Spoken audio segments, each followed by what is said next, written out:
Patuloy naman ang pagtukoy ng pulisya sa iba pang posibleng sangkot sa umunoy hazing kay Marvin Reglos, pati mga ginamit na sasakyan ng mga frontmen tinutuntun. Nakatutok si Maki Pulido. Hirapang Antipolo Police na kilalanin ang iba pang mga miyembro ng Lambda Rho Beta Fraternity na sangkot umano sa hazing, na pinaniniwala ang ikinamatay ng freshman law student ng San Beda na si Marvin Reglos. Dalawa na ang nakakulong, sina Eric Castillo at Boji Yap. Kinasuhan na rin ang dalawa pang nagpadala ng text message na nagbawal kina Castillo at Yap na magsalita. Pero may 16 pa silang hinahanap.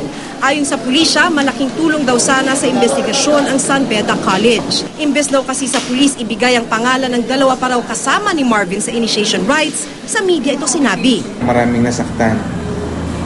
Sana wag silang matakot na lumabas.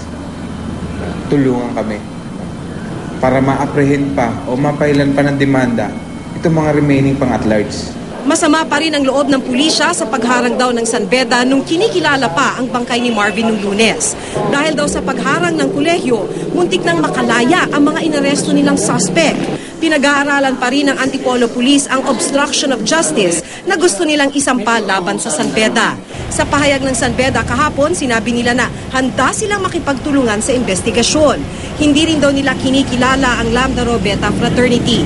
Pero giit ng San Beda, handa silang makipagtulungan sa pulis. Noong nagpunta raw kasi ang mga pulis sa San Beda noong Lunes, wala pa silang alam. Makikipag-usap muna rin kami sa pamunuan ng San Beda kung bakit ganun ang trato ng mga ugali ng mga security guard nila.